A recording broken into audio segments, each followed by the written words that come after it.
Next up, we have Enneacrafts. This is something I was looking forward to a lot, not because I think it's going to be good, but because I am wondering how they're going to make it work. Because Enneacrafts was announced as a flip monster archetype, which that already made me skeptical, okay? It already made me skeptical that it's a flip monster archetype because, of course, we all know how unplayable the flip monster mechanic is in modern Yu-Gi-Oh! And not only that, they also made them pendulums. So I wonder where that's gonna go, really. There's nothing left to say that I'm super excited to see how they are gonna try to make this work and whether I actually think it's gonna be playable. Let's see. We have Enneacraft Alpha Orgia, level 1 Earth Machine, Pendulum. Pendulum scale 0, Pendulum effect. You can only use the second pendulum effect of this card's name once per turn. Each time a monster is flipped face up, place a Sinquisition counter on this card. You can pay 900 life points, reveal 3 Enneacraft cards from your deck. Your opponent randomly picks one for you to add to your hand. Also shuffle the rest back into the deck. Okay, so that's a consistency card right off the bat. It reminds me of Clifford Scout. Maybe, yeah, it reminds me of Clifford Scout. Monster effect. You can reveal this card in your hand, special summon a monster from your hand in face down defense position. You cannot special summon the turn you activate this effect except in face down defense position. Okay. Now, I want to say something about this this phrase right here because I've seen people on social media already. I've tried to avoid these specific effects of the cards, but people on social media have been making fun of the fact that this deck is supposed to be a pendulum deck, or it's a pendulum archetype that can't pendulum summon, because if you use any of their effects, you are locked out of pendulum summon, basically, because you cannot special except in face down defense position. Which I'm gonna be honest with you, whether or not I think that these cards are good or not will have nothing to do with the fact that they can't pendulum summon, because I think that is not a problem whatsoever. I personally, and I've said this before, you guys know this, I don't think, or like, I really like when they make use of the pendulum mechanic in unique ways, because pendulum is so much more than scale, pendulum summon 10 monsters and combo like crazy. Pendulum, if you really think about it, fundamentally, pendulum is a really interesting mechanic, because pendulum allows cards to be monsters and spell cards at the same time, which from a game design perspective has a lot of potential that they have just never really done something with, which is, I think, very frustrating, because just think of how many things you can do by making a monster, or by making a card that can be used in monster form and in spell form, which is super unique and super cool, and they could use it to so much potential. Like so many engine requirements, for example, that you play in certain decks that are monsters that you never want to draw because you want to summon them out of your deck or whatever. You could have made those pendulum monsters and gave them like an effect in the pendulum scale that makes them not completely useless when you draw them, for example. Or cards like, I mean, my favorite example for this whenever we talk about this is Archfiend Eccentric, which had multiple uses, whether you wanted to summon it or put it in scale. And so basically, don't treat this as a pendulum archetype, okay? This is not supposed to be a pendulum archetype. All it is that it's a flip archetype, but all the flip monsters have bonus effects in the spell trap zone. You can use them as spell cards if you want to. Like this one, for example, you can either use its monster effects or you can just put it in the scale and it's Rhoda, basically, right? I mean, it's Rhoda with some flavor, but, you know, which is really cool utility. And so I don't care that this deck can't pendulum summon. I honestly think it's good. I think that's a good design trait.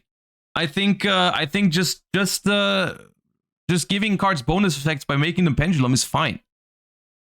Anyways, reveal this card in your hand, special a monster from your hand face down defense position. You cannot special summon except in face down defense position. Okay, of course that's very limiting in terms of the restriction here. When your opponent activates a monster effect in the hand, quick effect, you can change this set card to face up defense position. Add an Enneacraft card from your deck to your hand.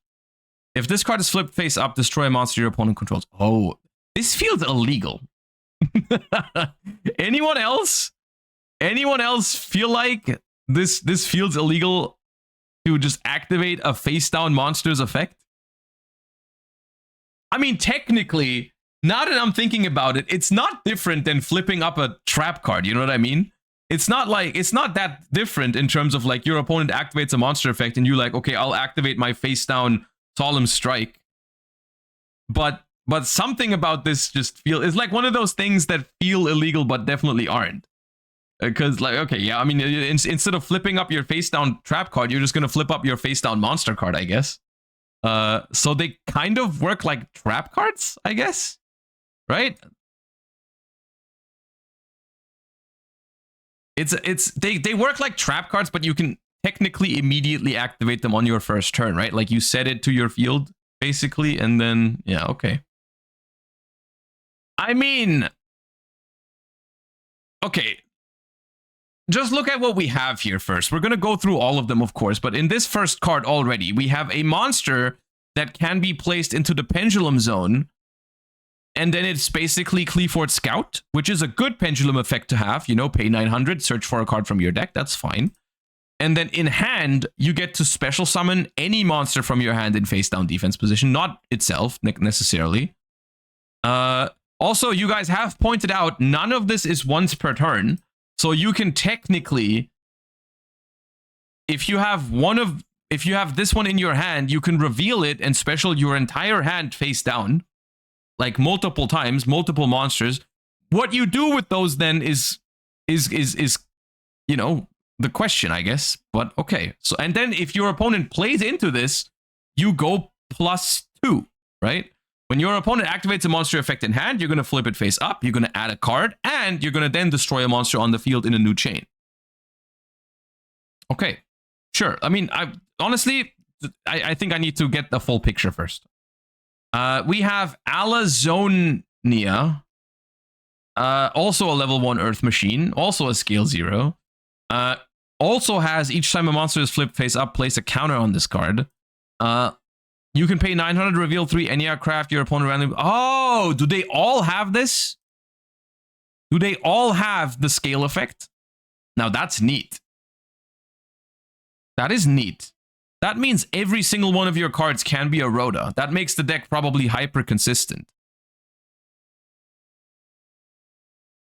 The small ones? Oh, okay. Well, there's more. Okay, but still, I mean, that's going to be a significant amount of consistency boosters. All right.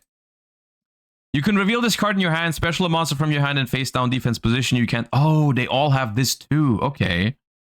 When your opponent activates. Oh, but they have different conditions. Because so far, this entire block of text is the same on both of these.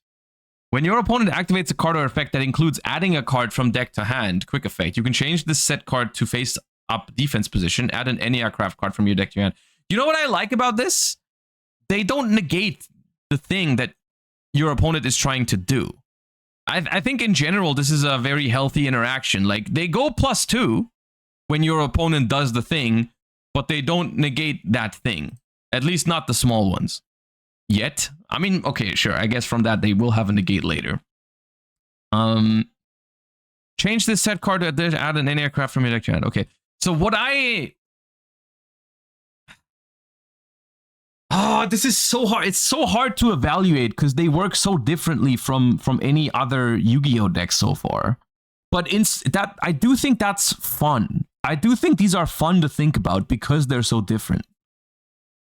It's so weird, but it's also kind of fun to think about.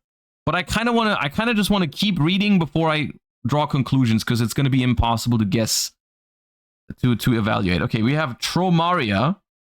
I'm just quickly glancing over to see if the first effect is the same. The counter, pay 900, reveal 3. Okay. Reveal this card in your hand, special a monster from your hand. Yes.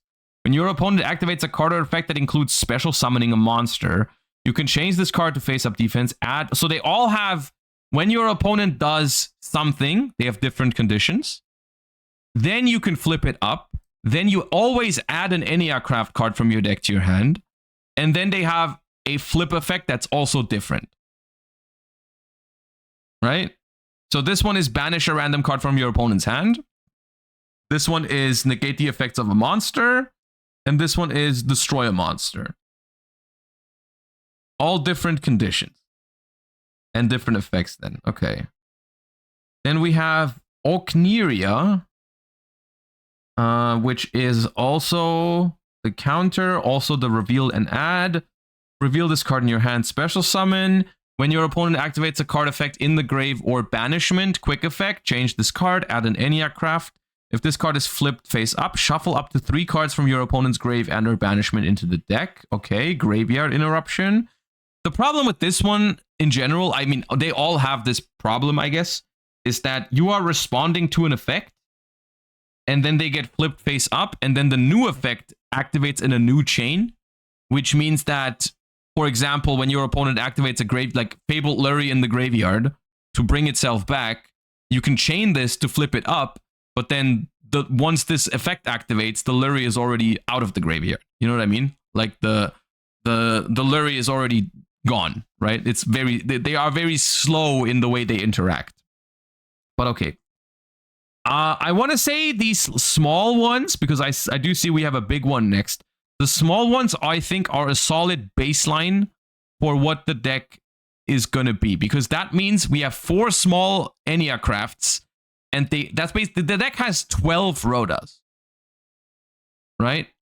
Just respond to track then? Yeah, but you can't do that, because this one only triggers when something in grave or banishment is activated. It doesn't work like that. They don't all, if they would be more powerful if they could react to anything, but they can only react to a specific thing, right? Okay, next up, we have Leon. Each time a monster is flipped face up, place a Syncquisition counter on this card. At the end of the battle phase, okay, this one's different. At the end of the battle phase, if you have an Enneacraft card in your other Pendulum zone, you can target a monster your opponent controls with lower attack than this card, destroy it. Okay. You can reveal this card in your hand, special a monster. Okay. When your opponent activates a card or effect in response to the activation of your card or effect, you can change this set card to face up defense, return up to 3 cards on the field to the hand. Okay. Now, this one doesn't add. This one straight up just non-target bounces 3. Okay. Each time a card is added to your opponent's hand by their card effect, while you control this monster flipped face up, inflict 900 damage to them for each. Okay. Kinda nuts. I mean, let me finish reading all of them, because I'm starting to get an idea of how this deck is supposed to be played, but I want to read all the cards first. We have Pixia. Each time a monster counter. At the end of the battle phase, if you have an Ennea card in your other, target a monster your opponent goes. Okay, literally also the same. This is, I guess this is fine, because all of these are very similar. This makes, I thought about this. This makes decks somewhat easier to get into if a lot of the effects are repetitive. Because then you don't have to especially with Pendulum, right? You know, like you don't have to remember like 20 different effects. It's just like all the baby ones have the same Pendulum effect and all the big ones have the same Pendulum effect so far. So all you have to remember is like 2 different effects, right? You can reveal this card in your hand, special a monster from your hand. When your opponent activates a card or effect that targets a card you control, quick effect, change this set card to face up defense position, negate that effect, then you can banish 1 random card from your opponent's hand face down. Okay. When your opponent targets, you negate it, then banish a random card from your opponent's hand face down, which is obvious. This is very powerful if you get to do this. The thing about all of these cards are that they all have different conditions. So I think the fun part about this is like, how are you going to, like, your opponent can obviously play around this, right? The problem is that these cards are high level. Your opponent will know they are there. Not really, right? Because what I'm thinking is if you have, let's say you have a hand of literally 5 Enneacraft monsters, okay? You can just use one of them to summon all the others without showing them, right?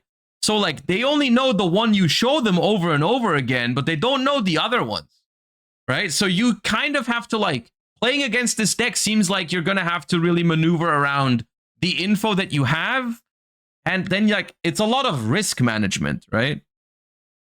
It's like you have to basically have to be like, okay, I know they could have the target one, or they could have the graveyard effect one, or they could have the hand effect one. So how do I maneuver around this the best possible way without knowing exactly what they have? Which there is going to be skill to that a little bit. Your opponent cannot target cards on the field or in the grave with card effects while you control this monster flip face up. Okay, and then we have, oh, this is the big whale they announced already. Okay. Enneacraft Atori F. Mar. Each time a monster is flipped, place a counter. We still don't know what the counters do at all, by the way. At the end of the battle phase, if you have a card, an Enneacraft, target monster with lower attack, okay, same effect. Reveal this card special summon. When your opponent activates a card or effect on the field during your turn, change this set card to face up defense position, negate that effect, and if you do, destroy that card. Okay. If this card's flipped face up, change all monsters your opponent controls to face down defense position. Their battle's position cannot be changed. Okay, well, this is an Omni negate for cards or effects on the field, but only during your turn. Only during your turn, which I'm gonna be honest with you, I think this makes this one the weakest one so far, right? It is a great board breaker. That is true. It is true. It's also worth noting that the difference between the high level ones and the low level ones is that technically, right? Technically, you can get one of these out on the field without locking yourself. Right? Because you can just normal set it and then start playing, and then when they do something, you can just, like, for example, the one that reacts to hand effects, right? Where is it? Yeah, this one. When your opponent activates a monster effect in the hand, you can technically just set this one first action, and then when your opponent activates something, you can flip it. But yeah. The whale is, I think, the worst one so far. Because the whale does nothing on your opponent's turn. Unless you have, because here's the thing, all of these only flip up themselves so far, right? All of them only flip up themselves. And this one has a good effect when it's flipped face up, but how do you flip it up on your opponent's turn is the question. Oh, their battle positions cannot be changed though. It's so good, dude. Maybe we have ways to flip it up, but okay. We have Enneacraft Arcan Tail. Dude, how many monsters did it get? Each time a monster is flipped face up, place a counter. The lower attack, yeah. You can reveal this card in your hand, special a monster from your hand in face down defense. When your opponent activates a card or effect that would destroy a card on the field, they literally have like every condition. It's like against this deck, if you breathe, they could flip up a monster. You can change this set card to face up defense. Monsters and Enneacraft spells you control can't be destroyed by card effects for the rest of this turn. Monsters and Enneacraft spells. Each time a monster is sent to your opponent's grave while you control this monster, inflict 900 damage. Okay. Enneapolis, the Synquisition City field spell. This card's always treated as an Enneacraft card. You can target any number of Enneacraft pendulum monster cards, return them to the hand. Oh! Oh! Oh. That's busted. So what you do is you put one of these little guys in the pendulum scale, you activate it, you reveal 3 of other small guys in your deck, you add one of them, you place it, you reveal 3 of the field spell, you add the field spell, and then you can just bounce the 2 little guys from your scales in back into your hand, and then you can just put them onto the field, right? Okay. If an Enneacraft Pendulum monster is flipped face up during the main phase, you can return to the hand or place in your pendulum zone one of them.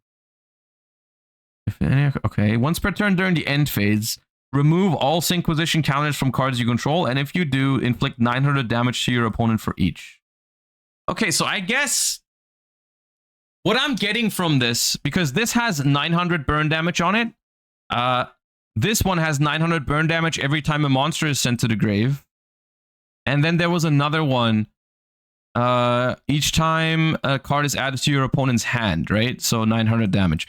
I guess this is kind of necessary for this deck because what I'm seeing so far is a lot of like control tools, right? A lot of like, oh, I'm going to put all my monsters face down. And when you try to play into it, I'm going to flip them all up and like interrupt you and get more card advantage and stuff like that. I don't really see a way to kill with this deck yet, right? There's no win condition here. There's control tools, but there's no win condition. So I think this is what it's supposed to do. It's like you're just trying to outlast your opponent with these flip monsters. You're gonna try to like interrupt them. You get a pop here. You can flip some monsters face down and so on and so forth. You can negate one effect here maybe, and you're just trying to outlast, right? You're just trying to outlast and win by burn damage over time. Then, okay. Sure. Yeah, sure. Okay. I this card definitely makes it all take together, right? This definitely makes a lot of sense now because you can get honestly, I think the most important effect on this card is effect number 1 because scale, use the effects to search and then bounce them back to your hand is crazy. That's basically drawing 2 cards because once they are in your scale, you can't use them anymore until next turn. So like bouncing them back to be able to use them in this turn is crazy. Okay. Enneacraft release. You can only activate 1 with this card's name per turn. Place an Enneacraft from your deck in your pendulum zone. If this card's in your grave except the turn it was sent there, banish it. Add a face-up Enneacraft from your extra deck to your hand. Okay, and a consistency piece plus follow-up as well. Okay. Oh, dude. Okay. One thing that they didn't do was they did not give this deck a way to flip this card up on the opponent's turn. You simply cannot flip this thing in this deck on your opponent's turn, right? Which would be like the best interaction in the deck is if you can flip it up on your opponent's turn, because then you can like book your opponent's monsters and they cannot be flipped back up ever, right? So there, I know, guys, I know there is cards that can do that. I know there are cards that can do that in Yu-Gi-Oh! I'm just saying like in this archetype, there are none, which also means you can't really search a way to flip this thing face up. Maybe there's more cards missing, sure, but from what we've seen now, that does not exist.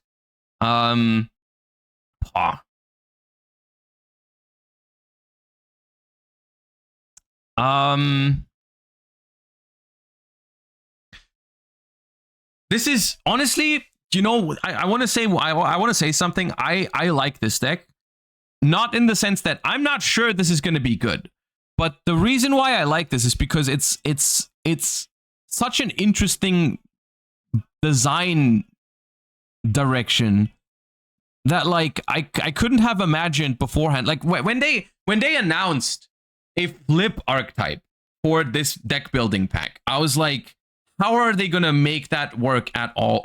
Like, how is that gonna work? And then it's also pendulums now, and then now after reading it, I can't help but like I want to like see how this works, because like I understand the idea that they've created with this, which I think is honestly, I think it's you know me, I like control strategies with alternate win cons and stuff like that. I think that's a fun concept for me personally. This deck has a lot of interesting aspects to it, and it works so different from any other Yu-Gi-Oh deck I've ever seen that I just can't help but be interested in it. So I think one problem that I can see is that like going second with this into an established board could be a problem. However, at the same time, maybe it's not.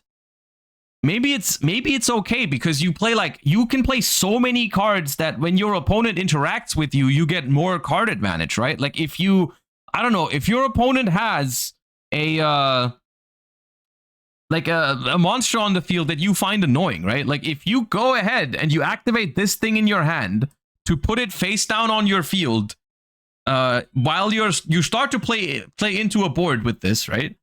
And then your opponent wants to do something else, right? Like they want to use an effect, and you go, okay, I'll chain I'll chain this, flip itself up, and then flip all your monsters face down, right? Like, you know, I could see that. Or not show them the whale so they don't know you have it. Yeah, there's like so much like mind gaming with it. Like you reveal one of them in your hand, activate the effect, set a monster, and they're like, okay, what monster is it now? Like, do I have to play around the one like? Do I have to play around the one that like? Do I want to ash them now because they could have set this one? And if I ash them, they literally just get a surge and a pop from this, right? So, yeah. I think it's cool because it's unique. I think it's really cool because it's unique. I think it's a really cool use of the pendulum mechanic. I think it's a really interesting use of the flip mechanic. When I say cool, I don't necessarily mean top meta viable. It might not be. But I could, honestly, I could see it being okay, at least.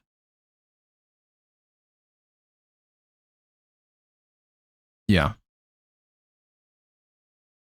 Combos. I think looking at a combo for this deck is pointless. I think this is a deck that you have to actually play to understand if it's good or not.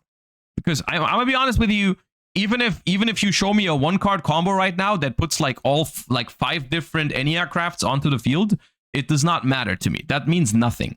Because 1-card combo, every deck has crazy 1-card combos when you look at it at first glance. You have to see it interacting with other decks, with other players. You know, you have to look at it in action with actual human beings playing Yu-Gi-Oh to understand if this deck is good. Because like yeah, you can activate a couple of these scales and search a bunch of them and then set up a bunch like that, but I don't know what that means. You know, the Ruma and Eclipse are insane in the deck. Yeah, because you can like nothing here is once per turn, right? So flipping your stuff back face down makes the thing. But the other thing is like every single one of these Enneacrafts has a unique condition. They all have different conditions. So once your opponent has any idea of the ones that you have, they can play around it depending on the deck, right? Of course, I mean, some decks cannot play around the one that like responds to like a graveyard effect or something, you know, but like some of them can definitely be played around. Like this one is like when your opponent activates a card or effect in response to the activation of your card or effect. Like you can play around this the entire game by just not chaining to your opponent. This one says target a card on that you control. This is a huge trap for players to think that this is great because your opponent just basically can play around that. They can play around this by not targeting. You know. And the big thing with the big flip monsters as well, especially these two, right? Leon and Pixia, they can just be attacked. They can just be attacked because they don't actually have a great flip effect.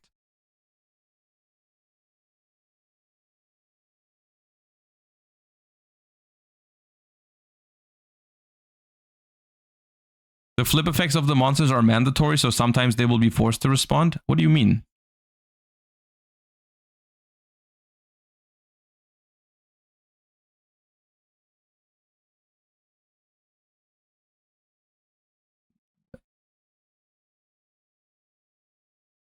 Like this flips up and targets 3 cards in my grave and wants to shuffle them into the deck. I can just not respond.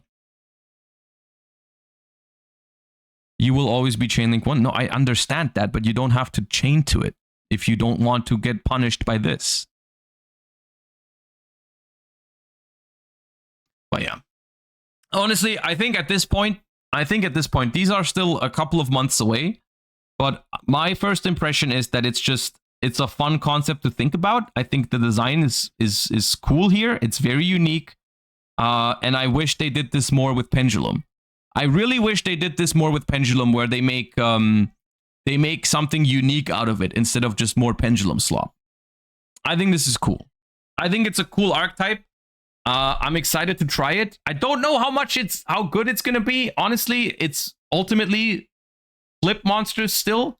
So maybe it's going to be too slow, especially going second. I could see it being too slow, but I appreciate the novelty. You know what I mean? I appreciate the effort to make something truly unique here, and I think it looks fun. I'm going to try it for sure when it comes out.